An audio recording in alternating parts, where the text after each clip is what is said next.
alam niyo ba, may kwento ako sa camp, okay?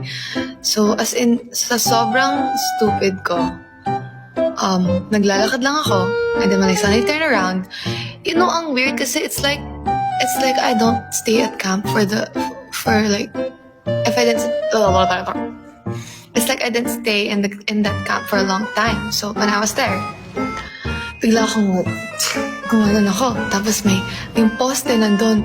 And I freaking hit my face, my ear so dang hard at the poste to the point like it hurts, okay? It hurts. And then, but then actually it didn't hurt as much as it looked like.